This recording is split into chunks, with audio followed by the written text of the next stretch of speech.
Marcos 11, los versículos 27 al 33. Volvieron entonces a Jerusalén, y andando él por el templo, vinieron a él los principales sacerdotes, los escribas y los ancianos, y le dijeron: ¿con qué autoridad haces estas cosas? ¿Y quién te dio autoridad para hacer estas cosas? Jesús respondiendo les dijo: os haré yo también una pregunta, respondedme, y os diré con qué autoridad hago estas cosas. ¿El bautismo de Juan era del cielo o de los hombres? Respondedme. Entonces ellos discutían entre sí diciendo: si decimos del cielo, dirá, ¿por qué pues no le creísteis? Y si decimos de los hombres, pero temían al pueblo, pues todos tenían a Juan como un verdadero profeta. Así que respondiendo dijeron a Jesús: no sabemos. Entonces respondiendo Jesús les dijo: tampoco yo os digo con qué autoridad hago estas cosas. Oremos. Amado Padre Celestial, queremos suplicarte, Señor, que seas iluminando nuestro entendimiento con tu Espíritu, que seas guiándonos para poder recibir tu palabra, para atesorarla, pero sobre todo para que podamos recibir esas amonestaciones, esos llamados, pero que en esto, Señor, podamos verte a ti, podamos ver tu evangelio y tu gracia. Te lo pedimos, Señor, en Cristo Jesús. Amén. Podemos sentarnos, hermanos.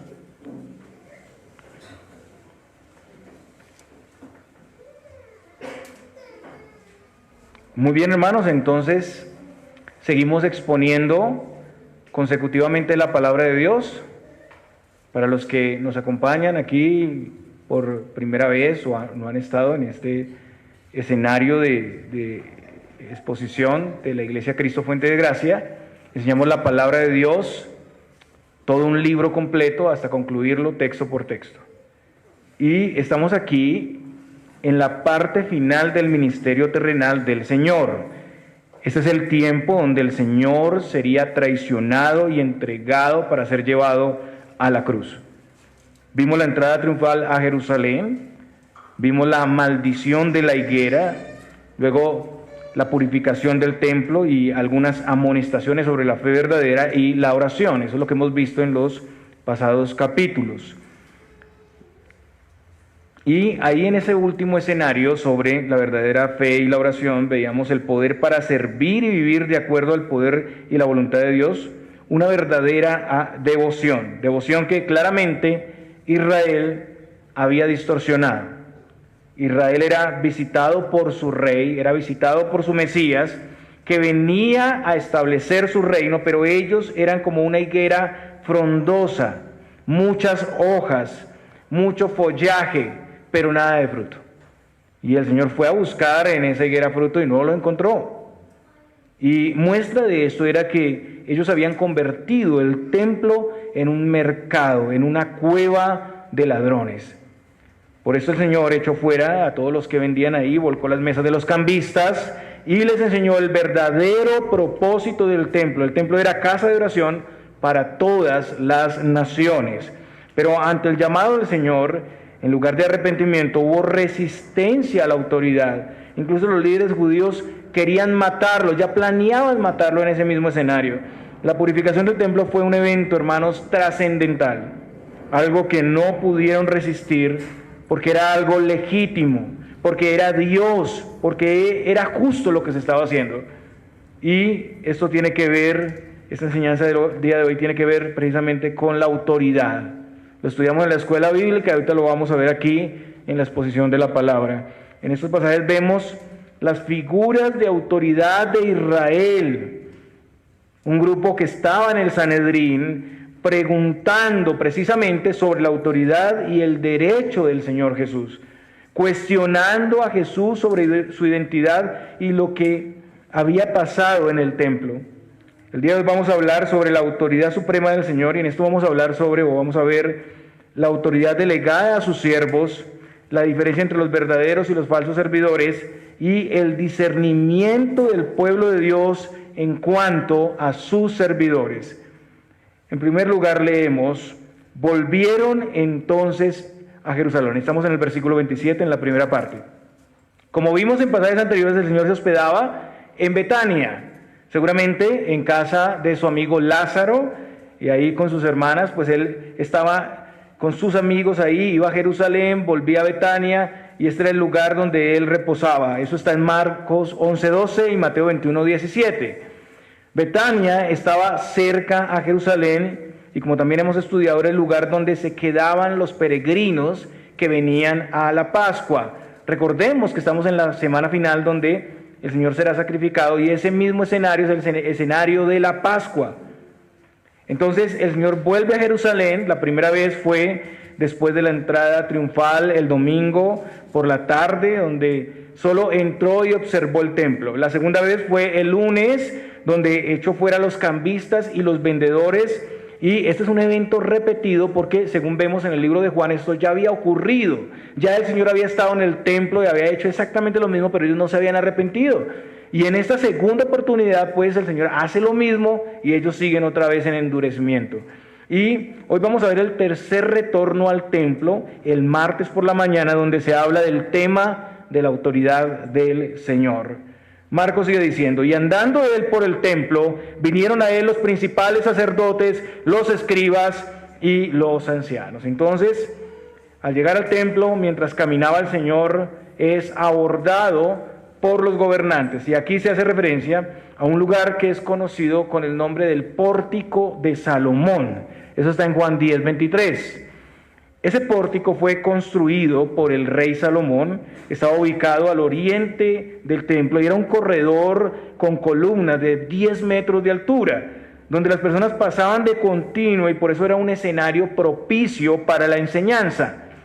Era común que los rabinos y los maestros se pasearan por esos atrios mientras enseñaban las Escrituras.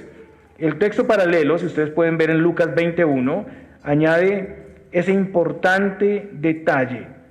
El Señor estaba paseando por ahí, pero estaba enseñando. Mientras caminaba, enseñaba ahí en el templo. Y Lucas dice ahí, Lucas 21, que lo que enseñaba era el Evangelio. Él predicaba el Evangelio en el Pórtico de Salomón. Entonces, debemos entender que para este momento era un momento de gloria, era un escenario de gloria. El templo acababa de ser purificado. Ya no se escuchaba a los vendedores y los cambistas regateando para vender un animal en el templo. Ustedes recuerdan que tenían todo un negocio, era el negocio de Anás. Y era vender los animales a costos elevados. Las personas que traían sus animales eran rechazados y solo los del templo servían. Las monedas de Tiro eran solamente las aceptadas. Podían cobrar un arancel justo, pero ellos cobraban de más. Era un mercado. El Señor purificó el templo y ahora está haciendo enseñanza en el templo. Un templo que es ahora adecuado y la voz del Señor se escucha ahí. Por un momento este lugar cumplía con el propósito del Señor y era propicio para escuchar la enseñanza sin ruido, sin interrupciones. Y en ese momento el Señor es abordado entonces por los gobernantes judíos. Ellos no están contentos con que la palabra de Dios se esté enseñando, no están contentos con que el templo sea un lugar como Dios lo ha diseñado, y intervienen ahí. Y aquí vemos que eran los principales sacerdotes, los escribas y los ancianos. Estas eran las tres partes que integraban el Sanedrín judío. Ese era el concilio o el consejo máximo que gobernaba a los israelitas, la Suprema Corte de Israel. Entonces este grupo fue, por así decirlo, una comisión del Sanedrín, aunque no una comisión formal.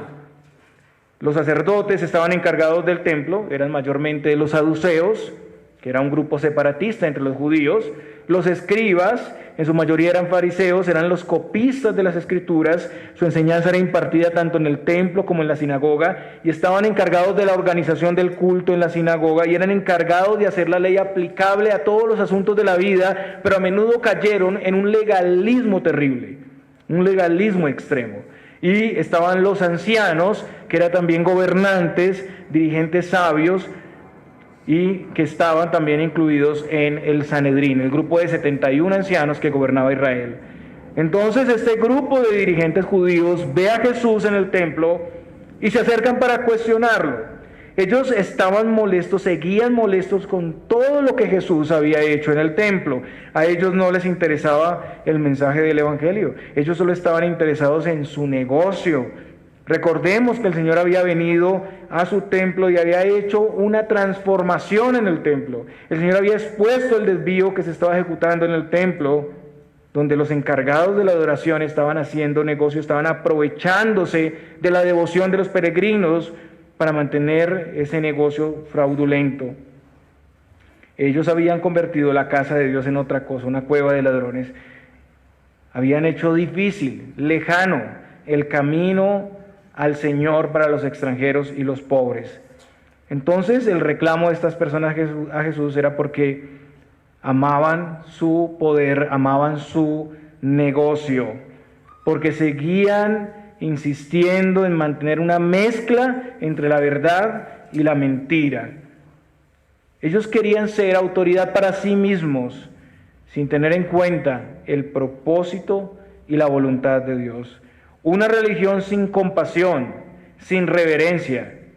Recordemos que el Señor ya maldijo la higuera porque tenía muchas hojas que aparentaban fruto, pero al buscar fruto no había nada. Así era el diagnóstico de Israel. Era una higuera estéril, muerta. El juicio se acercaba para ellos. De la misma manera, así es la religión de muchos hermanos. Están en la fe solo para mantener su posición, para sacar algún provecho de la fe. Hoy miles de personas en este momento están siendo engañadas por obreros fraudulentos que les explotan, que les estafan y que son incuestionables. No tienen a nadie por encima de ellos, nadie fiscaliza su trabajo, nadie les pide cuentas, que no tienen ningún interés en el Cristo de las Escrituras, sino en un Dios que se han edificado, en una religión conforme a su corazón. Por eso cuando se les anuncia el verdadero evangelio a ellos o a sus seguidores, pues rehúsan creerlo, menosprecian las Escrituras. También la autoridad del Señor no solo había sido expuesta en la purificación del templo, sino que su ministerio enseñando y haciendo milagros había sido público. Incluso, según Mateo, en el mismo evento de la purificación, si ustedes miran el pasaje paralelo a la purificación del templo en Mateo 21:14, el Señor después de la purificación hizo algunos milagros ahí en el templo. Los milagros no eran solamente actos de bondad, sino que eran señales de su identidad, de su poder, de su autoridad. Autenticaban su identidad como el Mesías prometido. Muestra de eso es que en una oportunidad, cuando el Señor sanó a un leproso, ¿qué hizo Él? Envió a esa persona al sacerdote. ¿Para qué? Para testimonio al gobierno judío. Es lo que vemos en Marcos 1:44, fue un texto que ya expusimos. Él daba testimonio a las autoridades que había alguien entre ellos que sanaba completamente y por ende Él debía ser reconocido como el Mesías. El Señor tenía poder, autoridad sobre la enfermedad. El Señor tenía autoridad sobre el mar, sobre el viento. Tiene autoridad sobre los demonios. Tiene autoridad para perdonar pecados. También en cuanto a la enseñanza, el pueblo decía que Él enseñaba como quien tiene autoridad y no como los escribas. Mateo 7:29. Los escribas basaban su enseñanza más bien en la interpretación de muchos sabios rabinos, pero Jesús no. En el Sermón del Monte el Señor decía lo siguiente: ¿oísteis que fue dicho a los antiguos? Mateo 5:21. Y más adelante decía: pero yo os digo, con toda la autoridad. Nadie se atrevía a decir de esta manera, pero yo os digo. El Señor decía, pero yo os digo.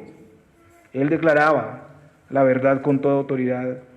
Él dijo también que Él era Él mismo, la verdad, Juan 14:6.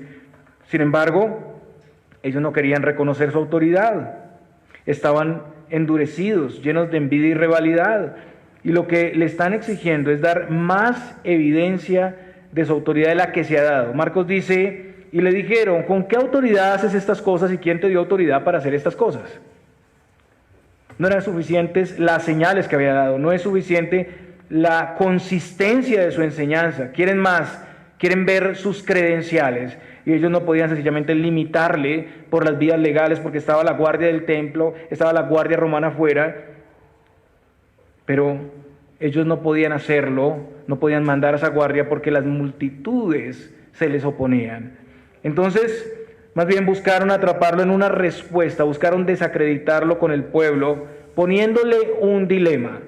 Y el dilema era si su autoridad venía de sí mismo o venía de Dios. Si su autoridad venía de sí mismo, si no tenía credenciales, el pueblo pues no le seguiría. Estaría ocupando un rol que no le corresponde. Pero ellos querían que Jesús dijera que su autoridad venía directamente de Dios y así lo atacarían por blasfemia. Y de inmediato tendrían razones para matarlo ahí mismo, por blasfemia. Entonces, esto era una trampa, realmente era una trampa. Una persona puede tener poder, pero no autoridad para ejecutar ese poder, ¿cierto?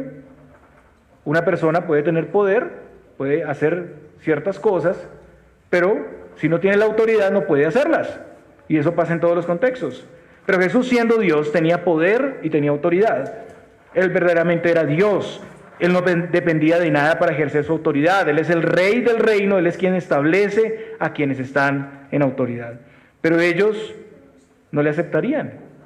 Ellos solo querían encontrar razones para desacreditarlo y asesinarlo.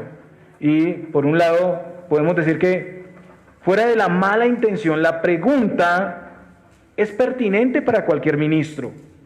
A mí no me molesta que me pregunten de dónde viene mi autoridad. No me molesta. Es pertinente que la iglesia sepa esto. En Hebreos 5:4 dice, y nadie toma para sí esta honra, sino el que es llamado por Dios, como lo fue Aarón. Todo ministro, toda palabra, toda persona que ha sido puesta en un lugar de autoridad para enseñar la palabra de Dios, fue puesto bajo autoridad. Nadie puede autopostularse, como dice aquí el autor de Hebreos, nadie toma para sí esta honra sino el que es llamado por Dios. La pregunta es pertinente. Los maestros, los ancianos, eran los encargados ahí del gobierno, del cuidado de la grey. Y cuando un pastor viene aquí a pretender enseñar, tiene que pasar por todos los filtros que tiene la iglesia. No puede una persona en disciplina, no puede una persona en ciertas circunstancias pretender venir a enseñar o a gobernar sobre el pueblo de Dios. Hay una protección que el Señor ha puesto en los ancianos docentes y gobernantes para cuidar del pueblo de Dios. Y el pueblo de Dios también tiene que ser sensible a eso. Estamos en un momento donde las mismas personas no reconocen la autoridad, no la pueden reconocer. Todo ministerio es autorizado por Dios. Pero aunque el ministerio del Señor era legítimo y autenticado, ellos no le creerían. De igual manera, la autoridad del Señor es rechazada también hoy en día. Muchos cuestionan por qué tienen que someterse a los llamados del Señor en su palabra. ¿Por qué no pueden tener un culto, una adoración diferente a lo enseñado en las Escrituras? Otros desafían al Señor pretendiendo mezclar la vida pagana con el llamado de Dios.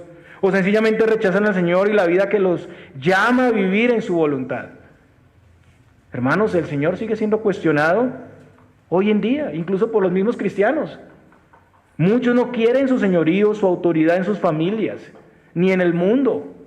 Evidencia de eso es que muchos se nieguen a que los pastores entren en el trato de consejería a su familia. No quieren. Dicen, la ropa sucia se lava en casa. Y no quieren que la luz de Cristo entre por medio de su gobierno aquí en la tierra en sus vidas. Más bien quieren establecer su propia autoridad, su propia ley, y buscan desacreditar el cristianismo para destruirlo. Volvemos al texto en el versículo 29. Jesús respondiendo les dijo, os haré yo también una pregunta. Respondedme y os diré con qué autoridad hago estas cosas. El Señor, sabiendo entonces la trampa, no cae en el juego, y más bien con gran astucia les responde con una pregunta. Ellos habían hecho dos preguntas realmente, ¿no? Entonces ahora el Señor les responde haciéndoles una sola pregunta. La pregunta del Señor es la condición para responder a sus dos preguntas. Respondedme y os diré con qué autoridad hago estas cosas. El Señor lo hace así porque era justo lo que había hecho, porque había ya dado evidencias suficientes de su autoridad. Y además, al responder con una pregunta, era un método común que se usaba entre los rabinos. Aquí debemos observar que el Señor no está evadiendo la respuesta. Si ellos responden bien a la pregunta, ellos tienen la respuesta. La pregunta en sí es una respuesta. La pregunta es, ¿el bautismo de Juan era del cielo o de los hombres? Respondedme. El Señor sabiamente entonces apela a algo que es innegable para todos. La autenticidad del testimonio, la autoridad y el bautismo preparativo de Juan. El pueblo tenía a Juan por profeta. Y un verdadero profeta anuncia la voluntad de Dios, anuncia la verdad. El Señor sabiamente les remite a lo que ya conocían y el pueblo comúnmente aceptaba. Y el Señor encuentra su punto débil en ellos. Y es el temor al pueblo que aceptaba el ministerio de Juan. Rechazar a Jesús como el Mesías era rechazar a Juan como profeta, porque Juan reconocía al Mesías. Los fariseos, aquí los escribas, estaban en un problema grave. Hermanos, los falsos maestros toman parte de la verdad, pero no toda la verdad. Aceptan aquellas partes de la verdad que les puedan ser convenientes, pero no pueden someterse enteramente a la voluntad de Cristo en toda la palabra de Dios. Isaías ya había anticipado la manifestación de Juan el Bautista desde el Antiguo Testamento. En Isaías 43 leemos: voz que clama en el desierto, preparad camino a Jehová, enderezad calzada en la soledad. ¿A quién? A nuestro Dios. Este pasaje sencillamente dice que Jesús es Dios, porque Juan preparó el camino del Mesías. Malaquías igualmente dice: he aquí yo envío mi mensajero, el cual preparará el camino delante de mí, y vendrá súbitamente a su templo el Señor a quien vosotros buscáis, y el ángel del pacto a quien deseáis vosotros. He aquí viene, ha dicho Jehová de los ejércitos. ¿Quién entró al templo? ¿Quién hizo la purificación? ¿No fue el Señor Jesucristo? ¿Quién era el mensajero? Juan. La manifestación de el Cristo al mundo debía ser precedida por un profeta enviado por Dios que anunciara la conversión y la preparación para la comunión con el Señor. Juan vino como un mensajero del Rey enviado a preparar ese camino, a preparar al pueblo de Dios para recibirle. Hermanos, la fama y renombre de Juan se había extendido a toda la nación. Su presencia era de mucha importancia para todo el pueblo de Dios, y la razón era que ellos habían pasado 400 años de silencio sin un profeta enviado por Dios. Y la última profecía aquí, Malaquías 4 del 5 al 6, precisamente el último pasaje del Antiguo Testamento, anunciaba el envío de un profeta de parte de Dios antes que viniera el día del Señor. Entonces, el mensaje de Juan era un llamado a arrepentirse, a volverse al Señor. Su bautismo apuntaba a esa purificación. El mensaje de Juan era que el Mesías Rey llegaría y ellos estaban impuros y debían estar preparados para su llegada. Muchas personas en estas regiones acudían a Juan y eran bautizados confesando sus pecados. Sus oyentes muchas veces confundían a Juan con el Mesías, pero él dejó claro que él era un siervo, un testigo de la luz. Él decía que no era digno de desatar las sandalias del Señor. Él mostraba que no era esa autoridad máxima, sino que preparaba el camino. Él era el precursor, él era el heraldo del Rey. Según Mateo 3:14, Juan mismo sentía que él debía ser bautizado y no al contrario, bautizar a Jesús. Y en el Evangelio de Juan vemos su testimonio autenticando que Jesús era el Mesías, cuando él dijo: he aquí el Cordero de Dios que quita el pecado del mundo. Juan 1:29. Juan lo señaló a él. Juan lo señaló a él como el Cordero. También en Juan 1:33 al 34 dijo: yo no le conocía, pero el que me envió a bautizar con agua, aquel me dijo: sobre quien veas descender el Espíritu y que permanece sobre él, ese es el que bautiza con el Espíritu Santo. Y yo le vi y he dado testimonio de que este es el Hijo de Dios. Juan lo dijo con claridad. ¿Quién le dio esta revelación de que Jesús era el Mesías? El mismo Dios.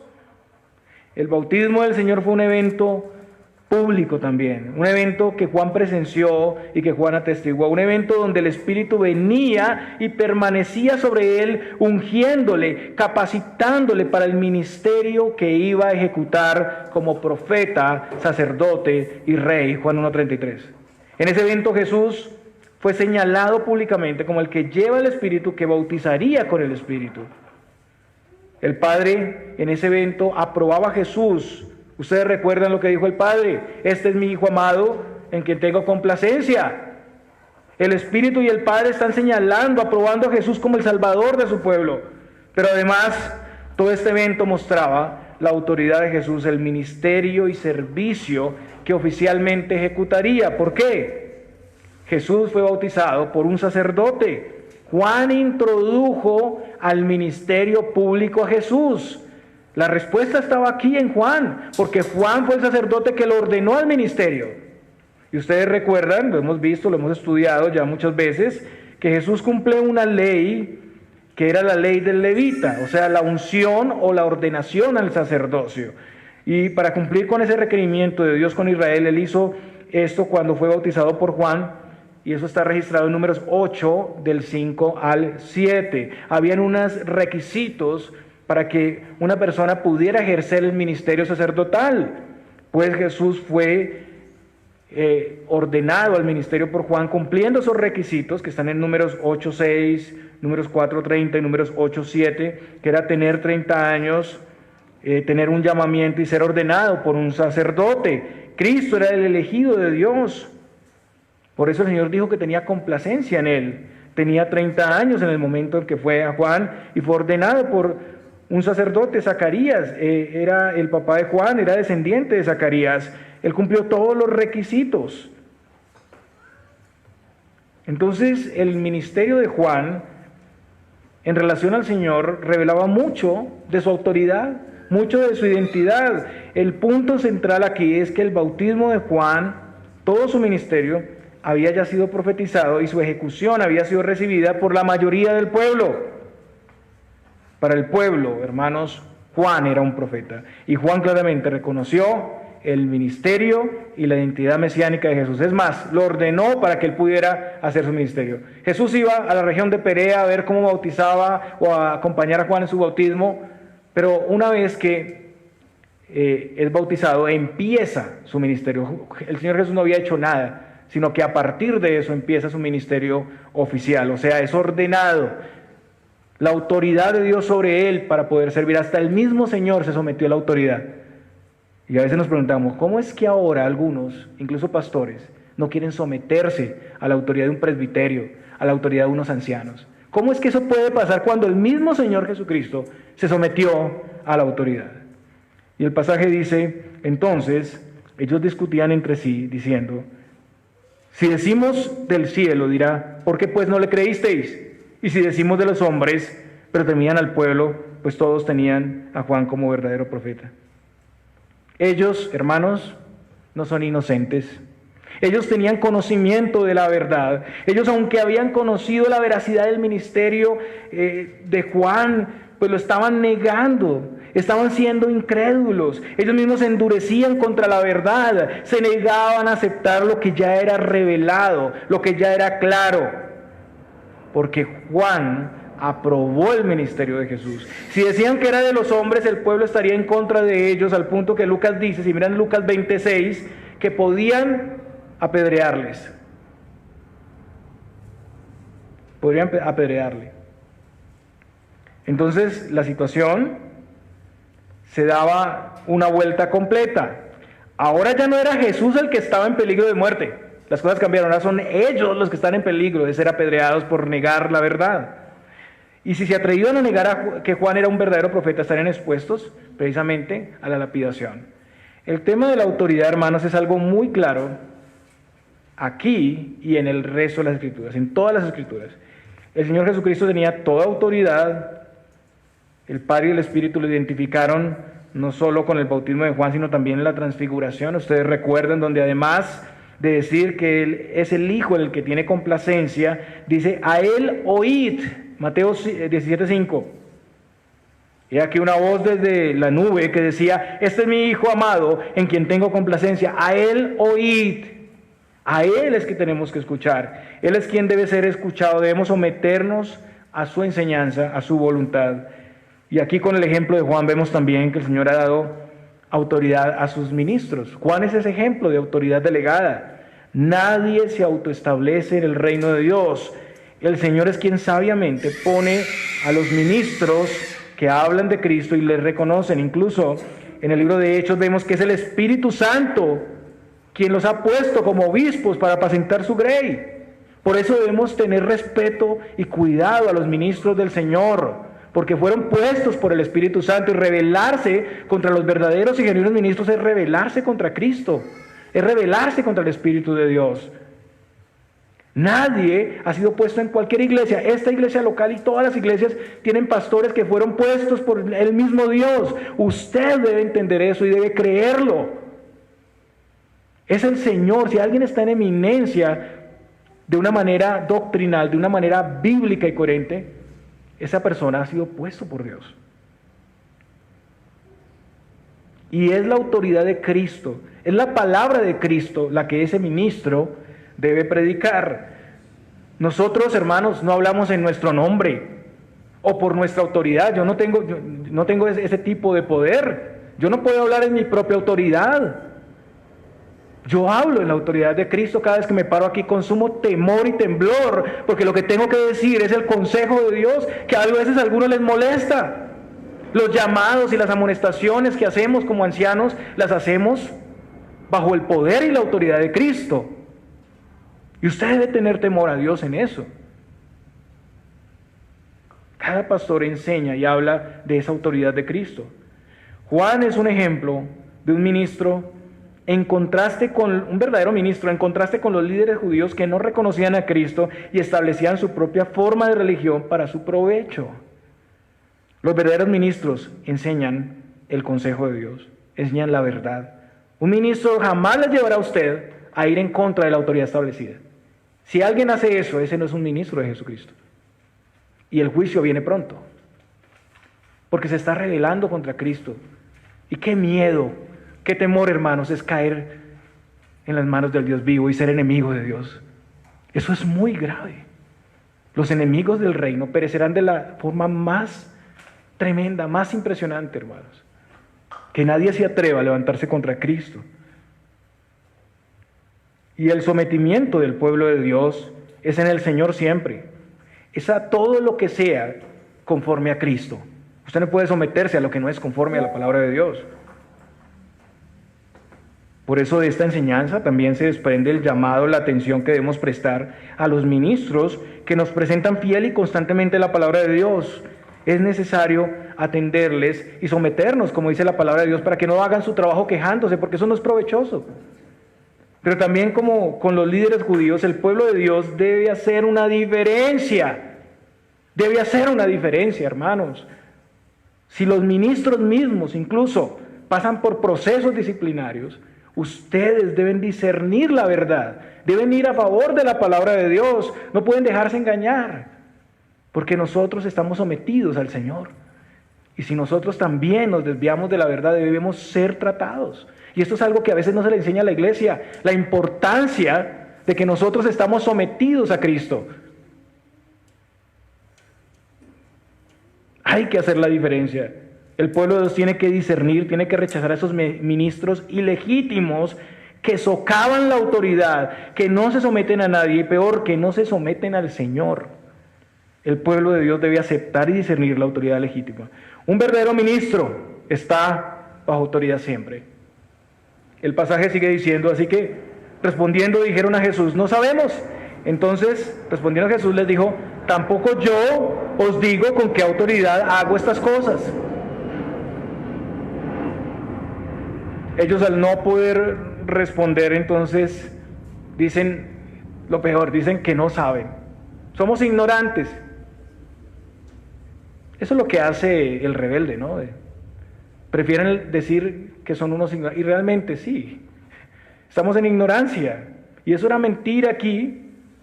Era mentira porque ellos conocían el ministerio de Juan. Ellos sabían que Juan era un verdadero profeta y que venía de Dios. Pero para no salir tan mal dijeron eso. Y con eso quedaron muy mal parados ante el pueblo. Ahora sí, el pueblo, ¿cómo miraría a los sabios de Israel, los que conocían todo, los que estaban pendientes de todo lo que pasaba, los que velaban por la seguridad en el templo? Ellos debían saber, debían conocer todo lo que pasaba en el orden profético en relación al pueblo. El Señor los llevó a donde deseaba. Una negativa que lo pone en igualdad de condiciones para no responder. Ellos no tienen respuesta, el Señor no está obligado a responder, pero la respuesta es obvia. El punto es que los falsos ministros mentirán contra la verdad con tal de mantener su falsa enseñanza, de mantener sus intereses, de mantener sus deseos. Y la respuesta del Señor pues no satisface sus malas intenciones, no les da para atacarlo, pero tampoco revela más de lo que ya saben. Y esto en sí, hermanos, y tengo que decirlo así, es un juicio. Ellos son dejados en su dureza, en su deseo de hacerse los que no entienden. Esos que están preguntando siempre, es que no entiendo. Pues lo que vemos aquí es que esa entrega a la ignorancia voluntaria, ese pasar por alto lo que ya saben de la palabra para poderse cubrir, para poder soportar su mala autoridad, les trae consecuencias terribles. Dios ya no les dice más de lo que ya saben. Ustedes ya conocen las Escrituras.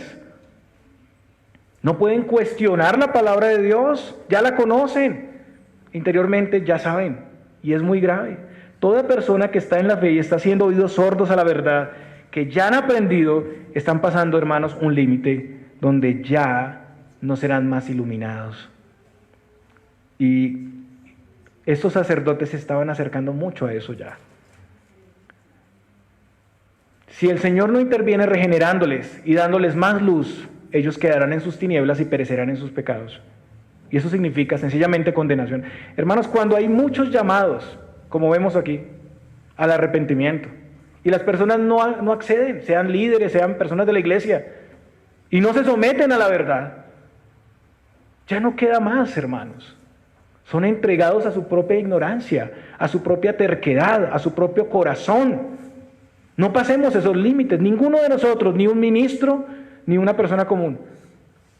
Porque después de ese límite, el Señor ya no tratará con nosotros. Y esto es peor que la misma excomunión, porque ya el Señor no irá por nosotros. Y si el Señor no interviene en nuestros corazones, ¿qué significa eso? No hay nadie que pueda convertirnos, no hay nadie que pueda ayudarnos. Hay una paciencia del Señor, pero eso tiene límites. De nuevo el llamado es a reconocer lo que pretenden o asumen enseñar y creer la verdad. El Señor acá, con esto que hace, está mostrándoles misericordia, porque es tal vez la última oportunidad para reconocer y para arrepentirse. Y el llamado es a revisar lo que en el fondo saben, pero no quieren aceptar por su orgullo, por su jactancia. No era ignorancia, era rechazo a la verdad que ya conocían.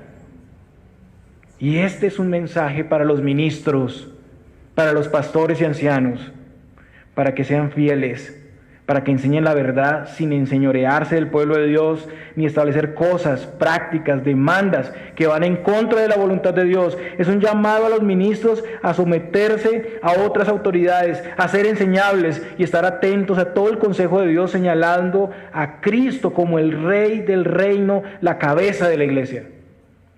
Es una enseñanza también para la iglesia, para sujetarse, para honrar a sus ministros que enseñan de verdad la voluntad de Dios, pero también es un llamado al pueblo de Dios para ser sabios, para identificar la autoridad establecida y diferenciarla de la falsa autoridad. Identificar quienes pretenden, bajo el rol de liderazgo, volverse contra la verdad y establecer su propia manera de servir y de adorar a Dios. Hermanos, esta enseñanza apunta a la autoridad suprema de Cristo. Ese es el tema. La autoridad suprema de Cristo, hermanos. Yo no quiero que me miren a mí, no quiero que miren a las personas que presiden, sino que miren a Cristo, que miren a Cristo. Y si no podemos hacer eso, entonces hemos fallado en nuestro ministerio. Hemos fallado completamente en nuestro ministerio. Fracasamos si no podemos mostrarles a Cristo, al sumo pastor de las ovejas. Cada creyente individual debe estar dispuesto a dejar que la luz de Cristo alumbre en todo su ser, a someterse a su señorío. El Señor nos compró con su sangre, nos hizo su pueblo especial apartado, y Él tiene todo el derecho para poner en orden nuestras vidas, echando fuera todo lo que no es conforme a su voluntad. Hoy el Señor visita su templo, y cada domingo y cada reunión el Señor está entre su pueblo. Todos los que seguimos al Señor debemos estar dispuestos a asumir su señorío en nuestra vida. No debemos cuestionar su autoridad como estos líderes judíos. El ministerio y la autoridad de Cristo ha sido claramente autenticado. Las Sagradas Escrituras lo muestran. Y termino con un texto en el libro de Daniel 7:14. y le fue dado dominio, gloria y reino, para que todos los pueblos, naciones y lenguas le sirvieran. Su dominio es dominio eterno que nunca pasará, y su reino uno que no será destruido. Hermanos, sometámonos al gobierno de Cristo, que es un gobierno para nuestro bien. Él nos apacentará, Él nos cuidará, Él nos transformará. Él es un rey con súbditos, somos su pueblo, somos sus súbditos. Estamos sujetos a su voluntad y a su propósito en la tierra. El Señor les bendiga, hermanos. Oremos. Padre Celestial, gracias por tu palabra que nos conduce a ti, nos conduce a tu autoridad y a tu señorío. Y cada uno de nosotros, para poder recibir de ti salvación, hemos reconocido en algún momento de nuestras vidas que tú eres Señor y Salvador. Y hemos querido someternos a ese reinado tuyo por la obra de tu Espíritu Santo en nosotros. Tú nos has trasladado del reino de las tinieblas al reino de la luz y tú eres un amo bueno. Señor, ayúdanos. No permitas que nos desviemos de tu gobierno. Ayúdanos a poner nuestros ojos en ti y no en los ministros. Ayúdanos a poner nuestros ojos en ti y no en nuestra propia voluntad orgullosa para gobernarnos. Ayúdanos a depender de tu cuidado, de tu voluntad. Y ten misericordia de nuestros ministros. Cuídalos, protégelos, guíalos, Señor Dios, para que puedan enseñar nada más que tu consejo. Nada más que tu consejo y tu voluntad. Te lo pedimos, Señor, en Cristo Jesús. Amén.